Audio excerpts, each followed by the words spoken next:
Ladies, welcome. Thank you all so much for having me here. Ladies, I'm honored to be on the stage with you. You are all women who lead with purpose, but you're champions for this idea, this concept, this new reality that business can do good. And there are no longer two categories of sort of the corporate responsibility ghetto and then the business universe in another place. You have combined these two initiatives where making money and living with purpose are intertwined. If we could go right down the line and you can help give us your own personal experience or expertise of how it's worked. Thank you. So at Vanguard, I mean, when we think about purpose, it's really how Vanguard is structured. So we've been around, our founder, Jack Bogle, founded Vanguard in 1975. The concept was very revolutionary at the time.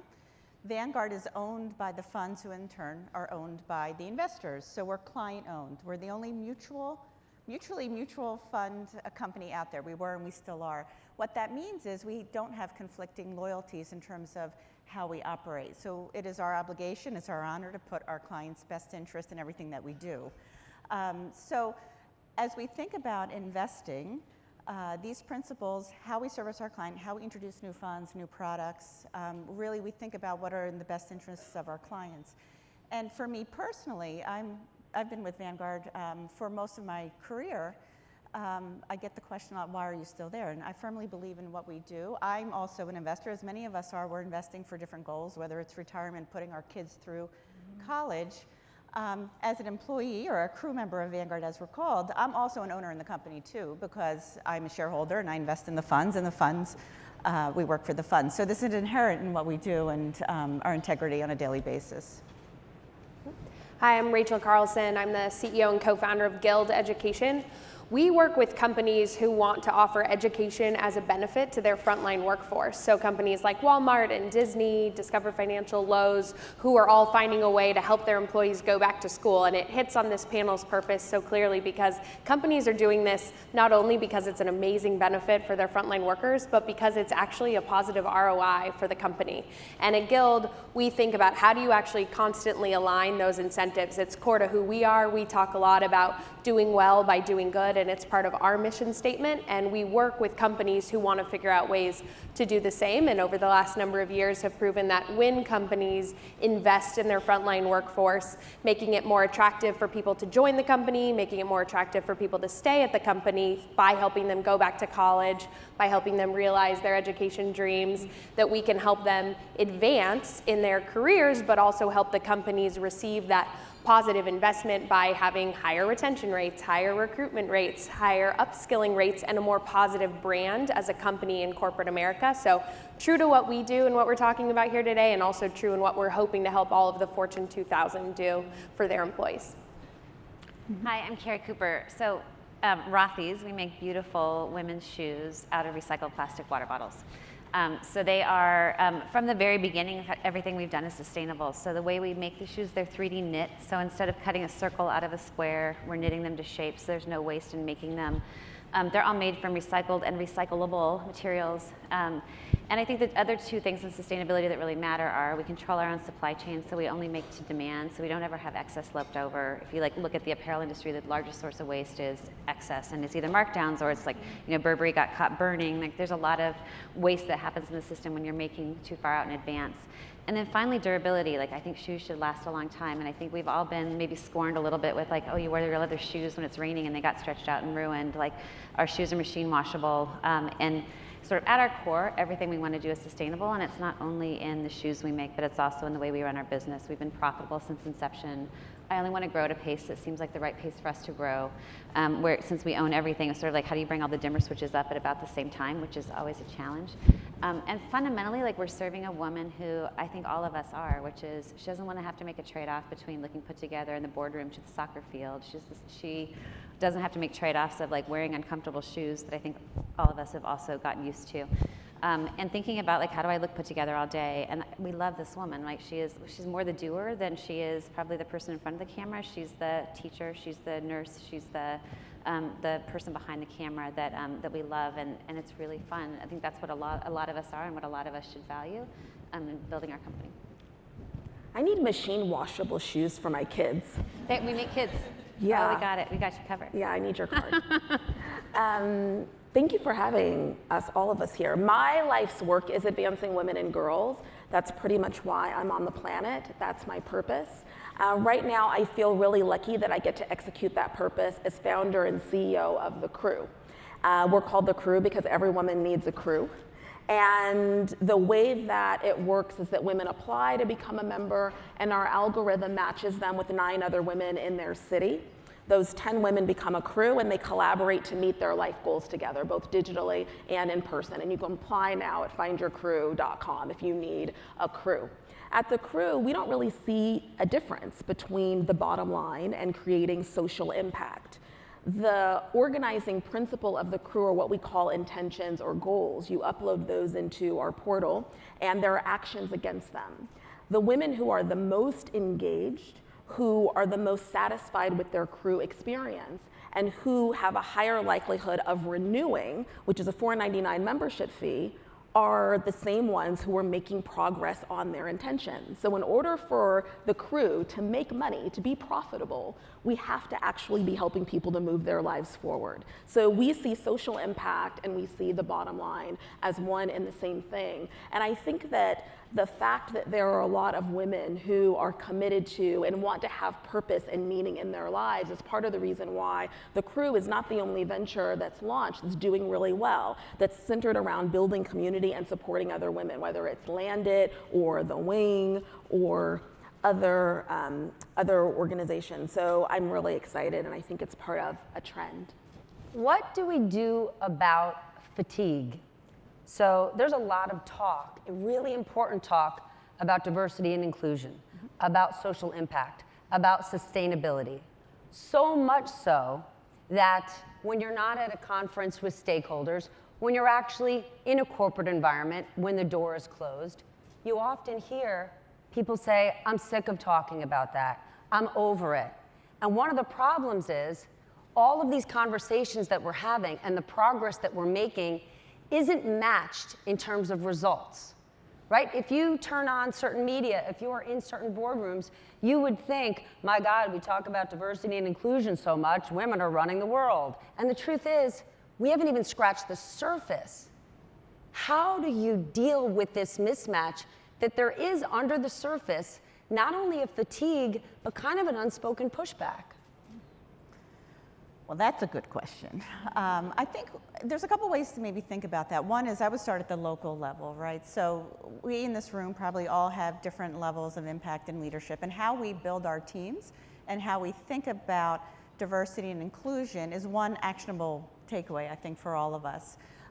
So I'll use the example with my specific team. I lead a research team. And when I was building the team, I'm like, okay, what skill sets do I need and how do I build that?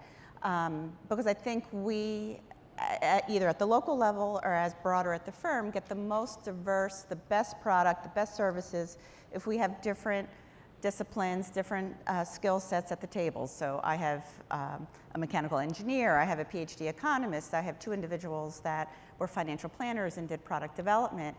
I have a young lady who has strong business acumen she just sat for her CFA level 3 exam this weekend. So bringing it together and bringing the learning process, the development process, the production process bottom up. And that's one way I think we can think about it at the local level. More broadly, as we look at leadership within our organizations, we can just make sure that we've got diversity of thought organically across the organization as well. And that in terms of the leadership, I will say also, and when we think about the investing industry, it's been pretty male dominated throughout the years. I've been in the industry for almost 30 years now, and I've seen the shift towards more women within the industry, which is wonderful. Me personally, I am a financial planner by trade, and I look at financial planning, and when I got my designation and started financial planning 20 plus years ago, there were only about 25% of certificates that were actually females. And as I look at the numbers today, the dial hasn't moved, and I question why, because financial planning is such a wonderful and sustainable career. How do we get more women comfortable to look into advice as a career? And we're making strong roads to that at Vanguard. we have an advisory practice, and our numbers are actually much greater in terms of gender diversity within the financial planning practice. And in turn, then that drives new and diverse clients to our base as well too. So those are a couple different ways that I look at it when I think about how we can actually move the dial a bit. Rachel, how do you deal with, we've got these great initiatives, we don't yet have the results, but there is a pushback or fatigue? Yeah, the way we think about it at Guild is sometimes how do you think about the outcomes we're talking about here today as outputs, not inputs? What does that mean? So for us, it means we don't start the conversation with the corporate social responsibility team. We don't start the conversation with the D&I team. We start it with the business operator who's going to benefit most from the investment in their employees. And that's often field operators, HR, talent acquisition, and sometimes a retention arm. We start there, and then we bring along all of the other parties who we know are having those conversations more regularly, who are going to see it obviously, but we let it be the output of the investment rather than saying, hey, here are the good reasons you should do this, here are the inputs, here's why your CEO is gonna feel good about this. We just start with the hard numbers. We start with the reasons why if you help your employees go back to college, it's going to reap all these benefits. Then we bring the other group along. So I like to think about it less as how do we treat these as ingredients, but instead celebrate them as what comes out of the oven when we make the right investments, when we start with the margin and then let the mission speak for itself. I think it's important to also note that the fatigue is coming from people in positions of power and influence who are comfortable with the status quo. The people who are getting new opportunities, whose voices are now being heard, whose perspectives are now being brought to the table and we're benefiting from, those people aren't tired. Those people are ready to go. And we're gonna be able to harness their ingenuity and their creativity and their power by being more inclusive. So I think that the, oh, I'm so tired of this is more reflective. They're so tired of swatting it down. That's it. I think there's three things I would just focus on. One is we owe it to each other to help each other. And I think we haven't done enough as women to help each other. So there's the, if you look at the actuarial tables on board seats, we're never going to end up with gender equality, I think, for like 600 years, right? It just like, we have to make it a point. So whether that's finding men that are going to sponsor you and help you out, or whether, because it doesn't have to be just women, but we need to help each other. And so when someone calls me with a board opportunity, like who are the 3 women that I can think of that would be interesting? I think secondly, as entrepreneurs, like we need more women-led companies. I think there is, you know, I will pick up the phone for any women entrepreneur that calls me, and it's hard to scale that, but frankly, like that's what we need in the world is more businesses being built, and businesses that are built by women, you know, change the ratio quicker. And then I think finally we're consumers, right? We control most of the purchases in our house. You can be very thoughtful about what you're choosing, like how do you reduce your packaging? How do you think differently about what's important? What are you telling your kids when you're buying things and how you think about it? How do you buy secondhand? How do you think differently about what's important to you? And I think we as women control so much more, I think, than we give ourselves power to. And so part of it's just stepping up and figuring out, like, you know, even at 25, what can you do to help somebody else? Because there's a huge amount that is more doable than I think we give ourselves credit for. Tiffany, what do you say to those in the room who are already part of a large corporate structure that has its defined mission, and that individual wants to help change their company, lead with purpose, be socially conscious, do good? How do you advise someone to change the DNA of a company they already exist within? Well, I think it's very difficult to change the DNA all by yourself. Obviously, I believe in community and finding your crew.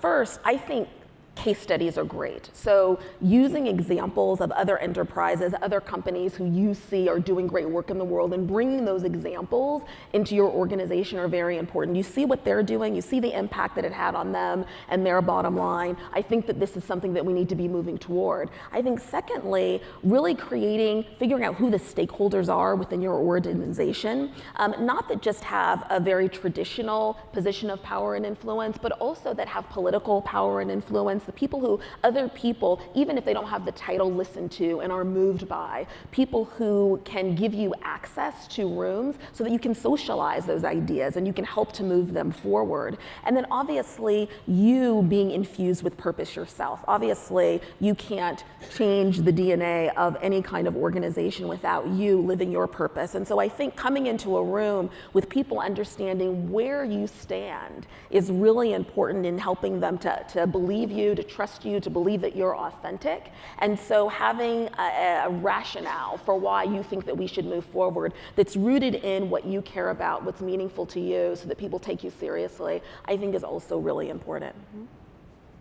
Maria, in order to be that change agent inside a company, do you need to already be successful? Do you need to be a big money maker for the company in order to get that audience? I think we always need to challenge ourselves, regardless of what stage we are in maturation of a company.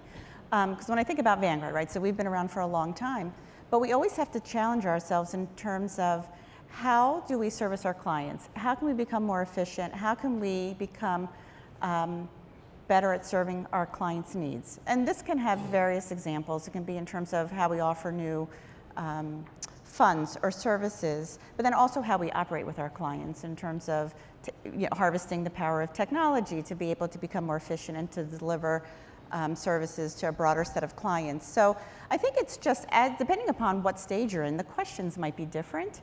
But one of the things that one of our former CEOs had a saying of, don't ask who, ask why. We actually got pins. It sounds kind of corny. Say it again. Don't ask who, ask why. So we're going to, at any stage, we're going to make mistakes, but we need to learn from those mistakes. And so you don't want to go and say, okay, well, who did this? You want to ask, okay, why did this happen, and how do we help this from not happening again in the future? So it seemed corny at the time we got pins, but I still, 20 years later, think about this. Like, okay, why did this happen? How can we make it better? How can we improve? So it's always challenging ourselves to do better and as we grow, but we need to make sure that as a corporation that we are aligned with our core purpose, because if we lose that, then we lose our integrity as a firm, and we potentially lose our trust, our clients, et cetera. So do you lead with purpose from the start, from the inception of your career or when you start a job, or does it happen over time? Because when you think about an entry-level employee, if they're leading with, I've really got to lead with purpose, a boss might be like, I'm really going to need you to lead with doing a good job. And I'm talking to you millennials. So how do you marry the two? We talk with our students who tend to be frontline workers in America's retail or hospitality, food service, et cetera, all the time about how to pair these two. And I actually think it's a very close analog to a lot of the work I learned at Stanford Design School, which is how do you actually align incentives? And it's the same conversation happening in the B Corp community. It's the same conversation happening about pairing purpose and profit. You can actually have the same conversation all the way down to an individual frontline employee, which is what is your business's core objectives? So always start there. What is the strategy of your boss, your boss's boss, your boss's boss's boss, and the board? And then figure out how do you pair your purpose with those. So for our students, for example, we have a lot of folks in retail who are saying, my company is moving to a digital company.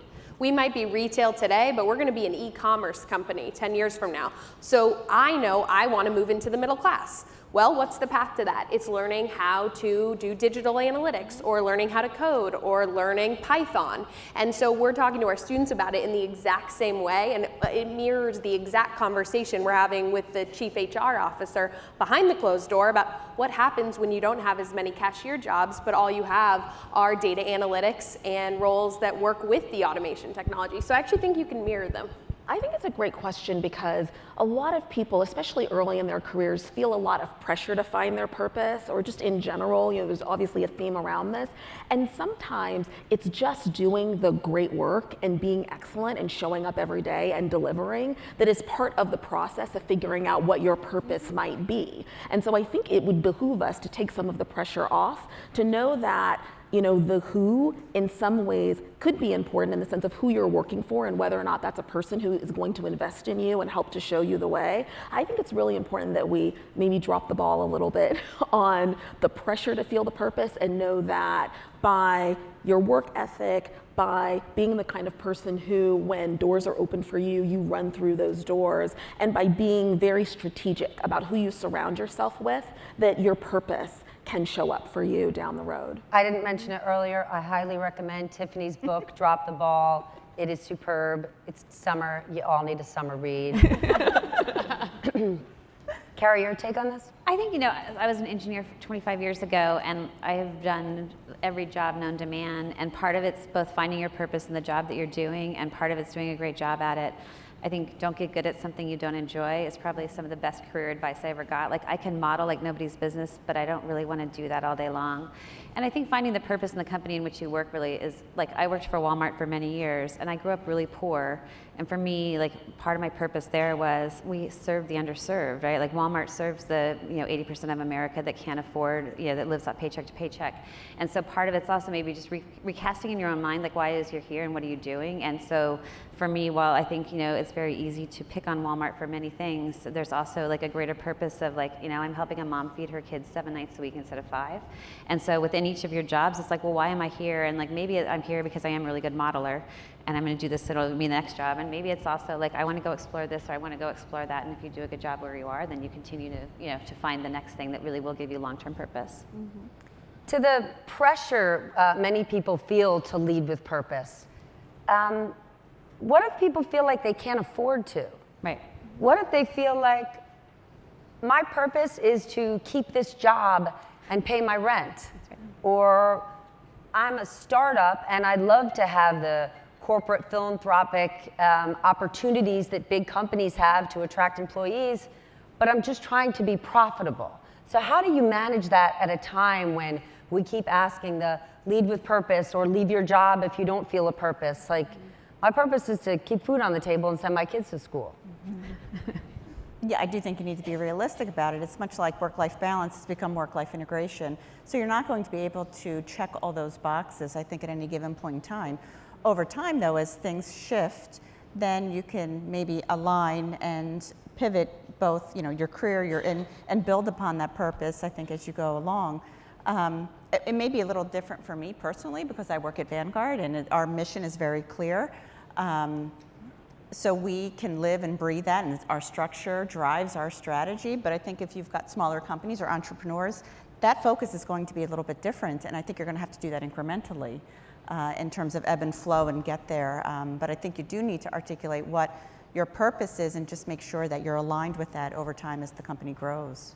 I think it can also start with the company's purpose. So when we were founding Guild, what we do is something many local communities have done in nonprofit or philanthropic environments. And we actually thought really hard about raising philanthropic capital. And the offer for philanthropic capital we had was 5x the original venture capital term sheet we had. But for us, our purpose was scale. And when you think about capital structures, venture capital is often more oriented towards scale. And so we talked to as many leaders as we could and said, here's where we want to go. What capital structure is going to help take us there? And it actually pulled us into choosing a for-profit model versus starting as a nonprofit. I don't think I would have found my way there without dozens of conversations with some women in this room in particular, and then others who helped us figure that out. And so I think business model formation is a really important era right now when the government is doing less today for the social fabric of America. I think there are lots of businesses and B Corps or public-private partnerships that are actually generating good that can start with purpose and march their way towards profit. Do you think they get rewarded for that? Oh, that's a good question. Because companies who have money to do that can, but when the rubber hits the road and a company's not making money anymore, or when you listen to any analyst call, I've never heard an analyst ask about the good a company is doing. So those philanthropic dollars can dry up tomorrow. And if a city or a community is dependent on that philanthropy, they're going to be out of luck when you have a bad year. I think I think you're right, but I think the way to fix that is to integrate yourself into the business model. I was proud that last quarter, Guild was in the earnings call of nearly all of our major clients, with the CEO mentioning that they were sending their employees back to school. But the reason they were mentioning it on that call is because the company is more successful today because they're sending their employees back to school, not because he or she, I think all he, were giving themselves a pat on the back, saying, oh, we're helping people go to college. It had lifted their profits. It had lifted their recruitment and lifted their retention. So that's just one example for us, but I actually think if you embed into the core business model, then those programs can get credit. When the economy takes a turn, I think that's something we're spending a lot of our time thinking about right now. How do we make sure that companies don't stop that good work, but we're hoping we can keep modeling ourselves into the bottom line. Yeah, I think there's trade-offs that we all make in our lives, and I think at any point when you're 25 and you're trying to decide what you want to do, or your work-life balance, whatever that might mean, I think if you're starting a business, starting with profit as a motivator is actually important, that they're not mutually exclusive. I think that was the first question, right? Is like, how do we think about those things? They can work together.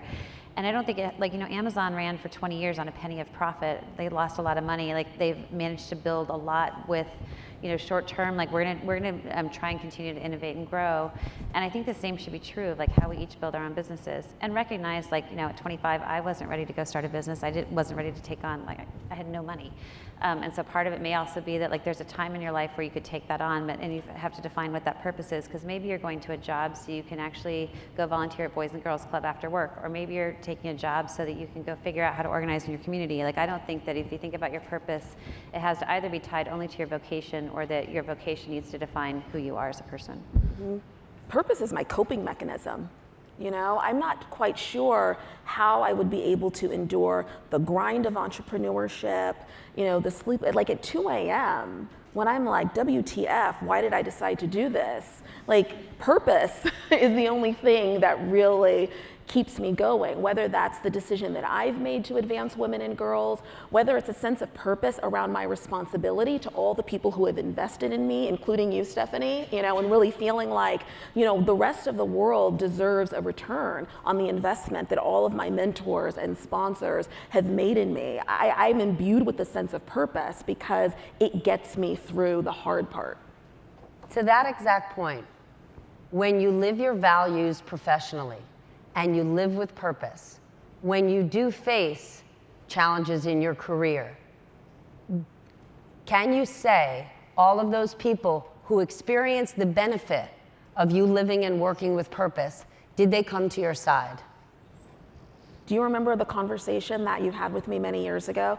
Stephanie was there for me years ago when I had to close an organization very suddenly. It was very heartbreaking.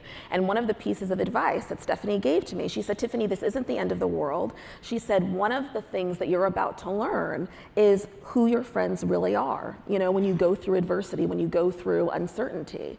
And that's actually one of the most important leadership lessons that I learned. It kind of, the wheat from the chaff kind of separates whenever you're going through the adversity, but it's knowing the people who are committed to you and who are there for you and kind of buoy you up. I feel like we were never meant to lean in alone, and every one of us needs scaffolding, and I think that's it. I think it's incredibly important. Mm-hmm. But people step in and step up for you now, because all along the way you did for them. Tiffany is the catalyst for how I got into television. I was in investment banking for 14 years, and I kind of always had in the back of my head that I wanted to leave. But when you ask people for advice, they often don't give you advice for you. It's through their own personal lens and the risks they've taken. And people kept saying to me, I don't know, do you think you can do it? Do you want to take that risk?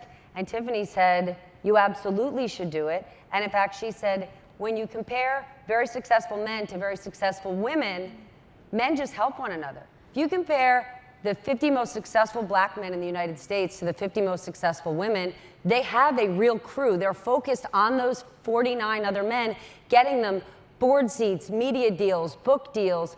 They're tuned into it. And Tiffany turned to me and her crew and said, each of us are senior in our industry. We each need to decide, what do we want to do next? And someone else at the table has to get you there. And Tiffany did that for me. She introduced me at the table to the woman who ran human resources at Bloomberg, and it changed my life. Awesome. Sorry, yeah. So, thank you. Do you feel like the goodwill and working and living with purpose served you at times in your career when you needed it and maybe didn't expect it? Maybe it wasn't so much, Stephanie, when I needed it, but when I didn't expect it. I think that's when it came through. And for me, it comes through in different forms. Yes, so for instance, I never really had a formal mentor, but I've developed relationships with key individuals, either old bosses or colleagues, who have been there when I've needed basically a kick or just something to get me going. The other thing that I can't underscore is also, we work with clients, it's the impact. I may not work with clients directly, but through social channels, we all touch so many more individuals. And we do make a difference. And sometimes it's a letter out of the blue saying, hey, Maria, I listened to your podcast and I'm building my investment acumen. Thank you so much for doing that. Or if someone sees me and says, hey, you work at Vanguard, I've seen you do a great job, blah, blah. It's those things that build me up and say, hey, what I do really matters and I'm good at it and I'm going to own it and I'm going to continue to do that and then foster that for other people as well. I agree. It's the moments you don't know. I am a new mom of twins, and when I was heading out on maternity leave while leading a company, I was panicked that I was going to lose my ability to do both well. But our student stories, so many of our students are moms trying to figure out how to go back to school to inspire their kids, and reading their stories is what actually motivates me to work harder these days and find a way to balance. Yeah, I think sometimes it takes a while to find what your purpose is. Someone joked that she came out as a woman at 40, and I think for me that's probably true. Like, I just wanted to fit in. I just wanted to be one of the boys, and now I'm like, oh, actually it's different. And I think there's part of my life now which I love helping. Like, there's a whole different view, I think, of what we each can give to each other that changes how it is you see what the world gives you back. Mm-hmm. It's everything to me. Purpose and passion and power, it's all the same. I can't do one without the other. And we're lucky you are. Ladies, thank you so much. Thank you. Thanks for having me.